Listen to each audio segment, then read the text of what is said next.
Avant de plonger dans cette histoire saisissante, j'ai une question pour vous.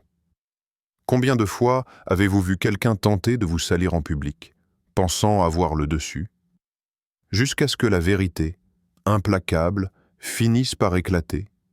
Si vous aussi vous avez déjà vécu ou été témoin d'une telle situation, restez bien attentif, car ce récit va vous captiver du début à la fin. Abonnez-vous dès maintenant à la chaîne et activez la cloche pour ne rien manquer, car ici, nous transformons les attaques en leçons de puissance intérieure. Et surtout, dites-moi en commentaire, avez-vous déjà connu un moment où la vérité a pris le dessus malgré le vacarme du mensonge? Votre expérience pourrait inspirer et soutenir d'autres personnes qui vivent la même chose. 1. La confrontation publique. La salle était remplie d'un brouhaha discret, comme un champ électrique avant l'éclair. Les regards circulaient, chargés d'attente, tandis que l'air semblait se condenser autour de deux figures centrales. Celui qui accusait et celui qui, silencieux, devenait malgré lui l'objet de toutes les attentions. L'accusateur prit la parole avec une assurance presque théâtrale, sa voix tranchante résonnant comme une lame. Les mots sortaient rapides, pressés, construisant un récit où il se posait en victime et en justicier tout à la fois. Chaque phrase était ponctuée de gestes vifs, de sourcils froncés, de mains levées, comme pour appeler l'assemblée à son secours. Mais au lieu de convaincre, son ardeur déclenchait une réaction inattendue. Les spectateurs, d'abord happés par l'intensité, commencèrent à percevoir autre chose, une dissonance subtile, une fissure dans la façade. Plus la voix montait, plus l'excès s'exposait. L'assurance se transformait en agressivité, et cette agressivité envenimait le message qu'il voulait faire passer. Les gens ne retenaient plus les arguments. Ils voyaient seulement la colère nue, la passion incontrôlée qui masquait mal une peur enfouie. Un silence pesant suivit l'une de ces accusations les plus violentes. Ce silence n'était pas l'adhésion qu'il espérait, mais un vide sonore qui reflétait l'inconfort de l'assemblée. Chacun sentait que quelque chose ne collait pas. Le ton, la posture, la rage incontrôlée, tout cela sonnait faux. Et pourtant, la scène continuait, implacable. L'accusateur croyait gagner du terrain, alors qu'en réalité, il perdait la salle, mètre par mètre, regard par regard. Le protagoniste, celui qui était visé, demeurait immobile. Pas un mot, pas une réplique. Son silence, loin d'être un signe de faiblesse, devenait une présence écrasante. Chaque seconde sans réponse transformait son mutisme en un miroir tendu à l'accusateur. Plus ce dernier s'agitait, plus la comparaison devenait criante. Calme d'un côté, frénésie de l'autre. Le public n'avait pas besoin d'explications, le contraste parlait plus fort que 1000 justifications. Puis vint l'instant décisif. L'accusateur, dans sa rage, lança une phrase de trop. Une contradiction évidente, une incohérence si flagrante que plusieurs visages se redressèrent, sourcils levés. C'était comme si la pièce entière avait retenu son souffle et que, d'un coup, l'illusion se fissurait devant tous. Une onde muette traversa l'assemblée, un mélange de surprise, de suspicion et même de désillusion. Ce moment, imperceptible mais puissant, marqua le basculement. L'autorité autoproclamée de l'accusateur se dissolvait, remplacée par une image de vulnérabilité, presque de ridicule. Ces mots, censés blesser, se retournaient contre lui comme des flèches brisées. Il n'avait plus le contrôle de la narration, et l'assemblée commençait à se libérer de son emprise. La confrontation publique n'était plus une simple dispute. Elle était devenue un théâtre où la vérité ne se disait pas, mais se révélait à travers les failles. Le public n'avait pas besoin d'un discours savant pour comprendre. Il suffisait de voir, d'écouter, de sentir le décalage entre ce qui était proclamé et ce qui transparaissait réellement. Dans cette tension dramatique, le plus puissant n'était pas celui qui parlait le plus fort, mais celui qui avait choisi le silence comme arme invisible. 2. La voix qui se lève. Alors que la pièce vibrait encore de l'écho des accusations, un souffle différent traversa l'assemblée. On aurait dit qu'un fil invisible s'était tendu, reliant chaque regard vers une silhouette qui, jusque-là, était restée discrète. Cette personne n'avait ni l'air belliqueux, ni l'envie de voler la vedette. Pourtant, quand elle ouvrit la bouche, le temps sembla ralentir. La voix n'était pas forte, mais claire. Pas d'emphase théâtrale, pas de grands gestes. Juste un ton posé, mesuré, comme celui de quelqu'un qui n'a rien à prouver, mais tout à révéler. Elle commença par un détail, presque anodin. Une date, un souvenir, un fait vérifiable. Un simple grain de sable jeté dans l'engrenage bien huilé du discours de l'accusateur. Mais ce grain de sable fit grain sur leur machine entière. Le silence qui suivit ce premier contrepoint n'avait rien d'ordinaire. Ce n'était plus le silence gêné d'avant, mais un silence attentif, suspendu, comme si chacun dans la salle retenait son souffle pour capter la suite. Et la suite arriva, implacable. D'un ton toujours aussi calme, la voix déroulait un fil invisible, tirant doucement les contradictions à la lumière. Pas besoin de crier, pas besoin de pointer du doigt. La vérité se révélait par contraste, comme un dessin qui apparaît sur une toile quand on éclaire enfin la bonne partie. L'accusateur tenta de répliquer, mais chaque tentative sonnait comme une défense maladroite. Plus il s'agitait, plus la voix qui s'élevait gagnait en crédibilité. C'était le choc des styles. D'un côté, l'excès, l'explosion, la fébrilité. De l'autre, la retenue, la précision, une assurance tranquille. Et le public, pris dans cette confrontation de tonalités, commençait à voir où se situait l'équilibre. Il y avait dans cette voix une force qui ne tenait pas au volume, mais à l'authenticité. Elle ne cherchait pas à humilier, seulement à rectifier. Elle ne s'appuyait pas sur des rumeurs, mais sur des faits palpables, des incohérences indéniables. Et c'était précisément ce qui captivait l'auditoire. Cette impression que quelqu'un venait, enfin, de remettre de l'ordre dans un chaos verbal. Les visages dans la salle changèrent peu à peu. Là où régnait scepticisme et tension, une nouvelle énergie prenait place. La curiosité. Les gens ne regardaient plus seulement l'accusateur. Ils tournèrent la tête vers celui ou celle qui parlait, avides de chaque nouvelle précision. Ce déplacement des regards était en soi une victoire silencieuse. Le centre de gravité avait changé. Ce qui rendait ce moment encore plus saisissant, c'était que la voix n'appartenait pas à un proche du protagoniste, ni à un allié attendu. C'était une présence neutre, un témoin qui avait choisi, simplement, de dire ce qui devait être dit. Et ce choix, dépourvu d'intérêt personnel, résonnait d'autant plus fort. Comme si la vérité, fatiguée de se cacher, avait trouvé enfin un messager. L'accusateur, pris de court, vacillait entre colère et justification. Ses mots trébuchaient, ses phrases perdaient en cohérence. Plus il parlait, plus il se perdait. À l'inverse, chaque phrase de la voix qui s'était levée semblait ajouter une pierre solide à un édifice invisible, celui de la crédibilité retrouvée du protagoniste. Et l'assemblée, témoin de cette scène, comprenait qu'un basculement venait de s'opérer.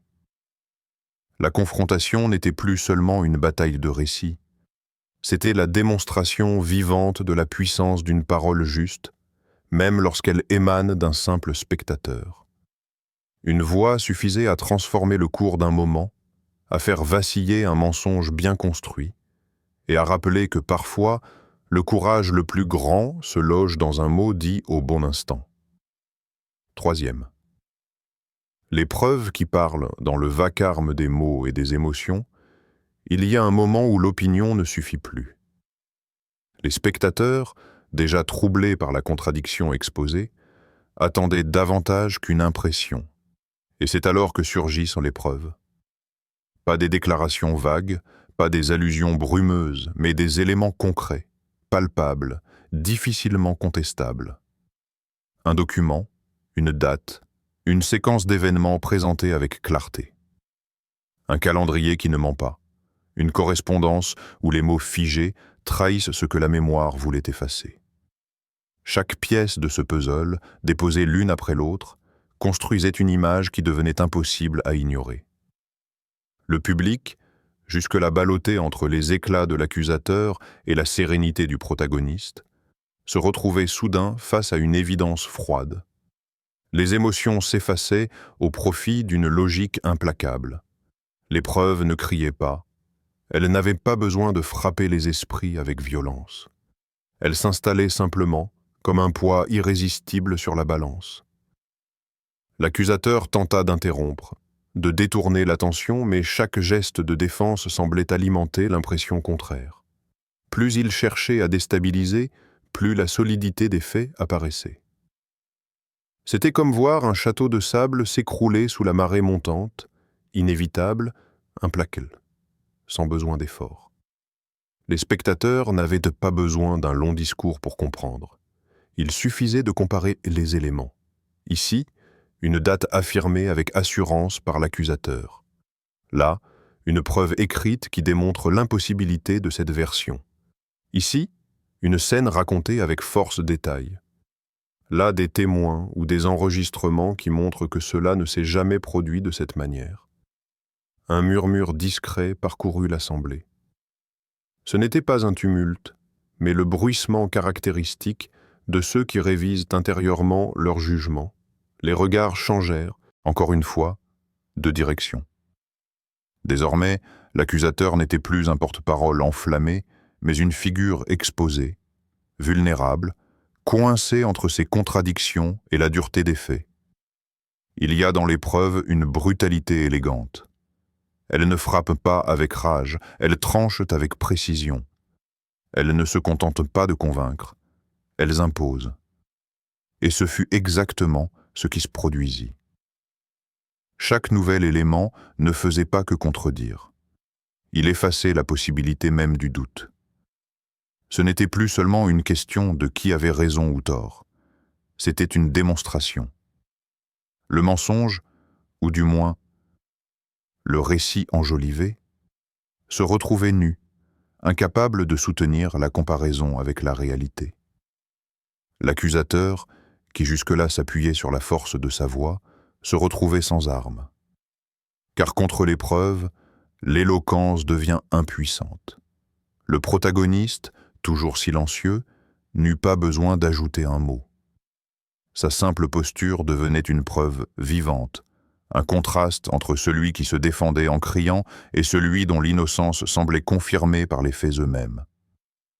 L'Assemblée, témoin involontaire de ce duel, découvrait alors ce que signifie vraiment le pouvoir de la vérité. Elle n'a pas besoin d'artifice. Elle existe par elle-même, inébranlable, patiente, prête à surgir quand on croit l'avoir enterrée. Et dans cet instant, ce ne fut plus l'accusateur qui menait le récit. Ce furent les preuves qui parlaient, avec une autorité que personne ne pouvait contester. Quatrième, le vide révélé. Il y a des absences qui crient plus fort que des présences. Dans cette histoire, ce n'était pas seulement ce qui avait été dit qui retenait l'attention, mais ce qui n'était plus là. Une relation rompue, un lien coupé, un fil invisible arraché. Le protagoniste avait cessé de nourrir la dynamique toxique. Plus de réponses aux provocations, plus de place accordée au jeu de manipulation. Ce retrait volontaire, au départ perçu comme une fuite par certains, s'était transformé en une stratégie silencieuse d'une efficacité implacable. L'accusateur, privé de cette énergie qui l'alimentait, se trouva confronté à un vide. Là où il avait l'habitude de trouver une cible, il n'y avait plus qu'un silence glacé. Et ce silence n'était pas neutre. Il renvoyait un miroir brutal. Plus il parlait, plus il devenait évident qu'il parlait seul. C'était comme crier dans un canyon. L'écho finit toujours par revenir, mais personne ne l'écoute vraiment. Le vide créé par ce cord cutting avait un effet paradoxal. D'un côté, il exposait la dépendance de l'accusateur, son besoin compulsif d'exister à travers le conflit. De l'autre, il mettait en lumière la stabilité nouvelle du protagoniste, qui, en se retirant, avait retrouvé un équilibre. Ce contraste révélait une vérité souvent ignorée.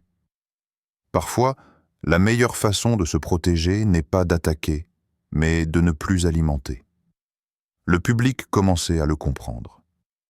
Ils observaient un individu enragé, incapable de lâcher prise, obsédé par une histoire que l'autre avait déjà laissée derrière lui. Et plus l'accusateur s'accrochait, plus il semblait petit face à ce silence volontaire. Car rien ne rend une obsession plus visible que l'absence de réciprocité. Dans ce vide, quelque chose d'encore plus profond apparaissait. La fragilité de l'accusateur. Derrière ses éclats et ses certitudes, on percevait une peur viscérale, celle d'être oublié, effacé, sans importance. Le retrait du protagoniste n'avait pas seulement stoppé les attaques, il avait retiré la scène, même sur laquelle l'accusateur jouait son rôle.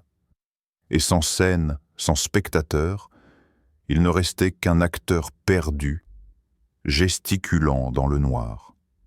Ce mécanisme est universel. Chaque fois qu'une relation malsaine est privée de son carburant, elle révèle ce qu'elle était vraiment. Une illusion de pouvoir maintenue par la réactivité de l'autre. Une cage invisible où chaque réaction, chaque mot, chaque justification servait de clé pour maintenir la porte fermée. Mais une fois la clé retirée, une fois le silence installé, la cage disparaît. Ce qui reste, c'est un vide où l'obsession se consume d'elle-même. Et c'est précisément ce vide que l'Assemblée voyait se dessiner.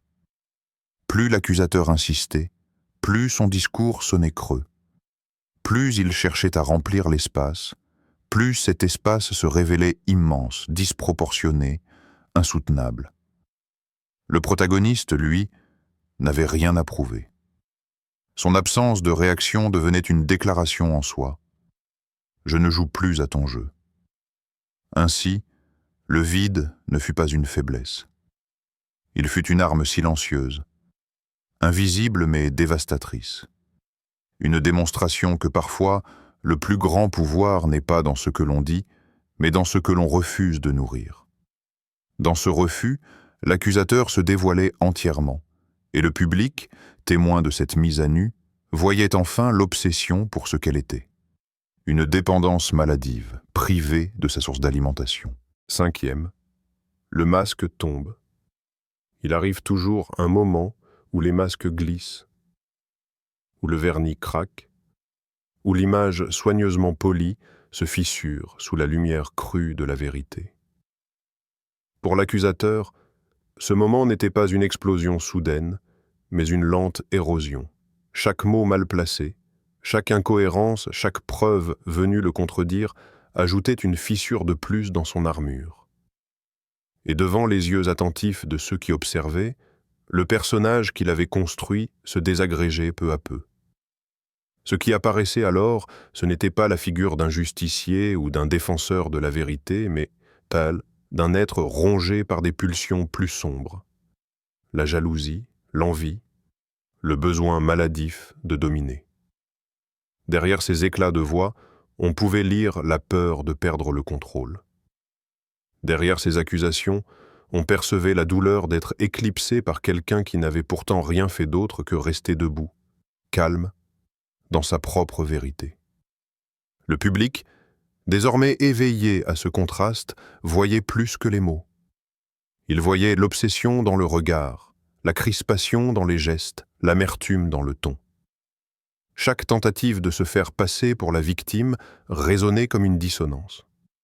Car une véritable victime n'a pas besoin de hurler pour convaincre. Sa vérité parle d'elle-même. Ici, au contraire, la surenchère émotionnelle révélait le contraire. Un besoin désespéré de maintenir une façade en train de s'écrouler. Ce basculement fut presque cruel dans sa simplicité. L'Assemblée comprit que ce n'était pas une quête de justice, mais un théâtre d'ego. Le protagoniste, silencieux, représentait l'abondance. Abondance de paix, d'équilibre, de croissance intérieure. L'accusateur, lui, incarnait la rareté. Rareté d'assurance, rareté d'authenticité, rareté d'apaisement. L'un n'avait pas besoin de se battre pour prouver qui il était. L'autre se consumait dans cette lutte sans fin pour forcer les autres à y croire. Le masque tombait, et avec lui l'illusion soigneusement entretenue. Les alliés de l'accusateur, jusque-là prêts à le soutenir, commençaient à détourner le regard. Il n'y avait rien de glorieux dans cette obsession mise à nu, ce qui devait être un moment de triomphe se transformait en spectacle d'autodestruction. Et chacun, intérieurement, prenait ses distances. Ce n'était pas un effondrement bruyant, mais une révélation progressive, presque silencieuse, comme un rideau qui se lève trop tôt et expose les coulisses d'une pièce mal préparée. Les spectateurs découvraient l'envers du décor, par un héros incompris, mais un être prisonnier de ses propres démons. Pas un porteur de vérité, mais quelqu'un qui, incapable de lâcher prise, s'était lui-même piégé dans une spirale d'obsession. Et à mesure que ce masque tombait, une certitude s'installait dans les esprits. La vérité n'avait pas besoin de spectacle. Elle se révèle toujours d'elle-même, tôt ou tard. L'accusateur, en croyant manipuler le récit, avait en réalité offert au monde la preuve de ses propres faiblesses. L'Assemblée n'avait pas eu besoin d'un jugement officiel, ni d'une déclaration solennelle. Le simple contraste suffisait. La lumière de l'authenticité éclipsait l'ombre du mensonge. Ainsi, dans cette chute lente mais inévitable, l'accusateur n'était plus qu'un acteur démasqué, exposé sous le regard impitoyable de ceux qui, désormais, voyaient clair. 6. Le retournement, il y eut d'abord un flottement, comme une hésitation collective. L'Assemblée, encore marquée par l'intensité de la confrontation, semblait retenir son souffle. Mais très vite, quelque chose de subtil se mit en mouvement. Les regards qui, quelques instants plus tôt, suivaient encore l'accusateur avec une forme d'attention fébrile, se détournèrent. Les uns après les autres, les visages se tournaient vers le protagoniste, non pas parce qu'il avait parlé, mais précisément parce qu'il n'avait pas eu besoin de le faire. Ce basculement n'était pas spectaculaire. Il était progressif, presque imperceptible au départ. Pourtant, son effet était irrésistible. Les alliés de l'accusateur, ceux qui formaient son écho-chambre, commencèrent à sentir le sol se dérober sous leurs pieds. Leur soutien, jusque-là bruyant, se fit plus timide, plus hésitant. Certains prirent discrètement leur distance, d'autres évitèrent simplement son regard. Car il est difficile de continuer à défendre une cause lorsque la vérité se dresse avec une telle évidence. Pour l'accusateur, l'isolement se fit sentir comme une descente lente mais implacable. Là où il avait autrefois l'impression de contrôler le récit, il se retrouvait désormais seul, ses mots résonnant dans le vide. Ses tentatives de rallier encore quelques soutiens ne faisaient que souligner sa fragilité. Plus il s'agitait, plus son isolement devenait visible. Comme un navire qui sombre, chaque fuite de ses partisans marquait une voie d'eau supplémentaire. À l'inverse, le protagoniste voyait son image se transformer sans avoir bougé d'un pas. Les gens qui doutaient commençaient à respecter sa constance. Ceux qui étaient sceptiques trouvaient dans son calme une forme de dignité. Le silence qu'on avait pu interpréter comme de la faiblesse devenait un signe de force intérieure. Et dans cette force tranquille, beaucoup reconnaissaient une vérité. Il n'a pas besoin de riposter pour être justifié, car les faits parlent pour lui. Ce retournement ne fut pas seulement une victoire symbolique, il eut des conséquences réelles. Les réseaux de soutien de l'accusateur s'effritaient, ses anciens alliés s'éloignaient, certains même changeant de camp. Et ce déplacement d'énergie collective, imperceptible au début, devenait un raz-de-marée qui redessinait tout l'équilibre. L'accusateur, qui voulait isoler l'autre, se retrouvait lui-même isolé. Le protagoniste, qui paraissait vulnérable, se retrouvait entouré de regards nouveaux, de respect et parfois même d'opportunités insoupçonnées. Ce contraste saisissant révélait une loi simple. On ne bâtit pas une victoire durable sur le mensonge. Les masques finissent toujours par tomber, les illusions se dissipent, et ce qui demeure, c'est la vérité nue, appuyée par la constance et l'intégrité. Le retournement ne tenait pas à une vengeance ni à une riposte agressive, mais à la gravité naturelle de ce qui est juste. L'accusateur avait joué toutes ses cartes, et il n'en restait plus aucune. Le protagoniste, lui, n'avait rien eu à jouer. Il lui avait suffi d'être, de tenir, d'avancer dans son silence. Et c'est ainsi que la scène, qui avait commencé comme une attaque publique, s'acheva dans une ironie profonde. Celui qui voulait exposer l'autre fut lui-même exposé, et celui qui devait être humilié sortit grandi sans avoir prononcé un seul mot. Le retournement n'était pas un coup de théâtre. C'était l'inévitable révélation d'un équilibre rétabli. Ce que nous venons de voir n'est pas simplement une confrontation, c'est une démonstration de la manière dont la vérité finit toujours par se révéler. Le mensonge peut faire du bruit, il peut séduire un instant, mais il ne tient jamais face au poids silencieux des faits et de l'intégrité. Et vous, si vous traversez une tempête similaire, souvenez-vous, vous n'avez pas besoin de crier plus fort que vos détracteurs. Restez droit, restez calme, laissez vos actes et votre constance parler pour vous. Si cette vidéo vous a inspiré, montrez-le en laissant un commentaire et en partageant votre expérience. Abonnez-vous pour continuer à recevoir des messages qui renforcent votre discernement et votre résilience. La communauté que nous bâtissons ici n'est pas une simple audience. C'est une famille de personnes qui refusent de se laisser écraser par le mensonge. Ensemble, nous avançons plus forts, plus conscients et toujours du côté de la vérité.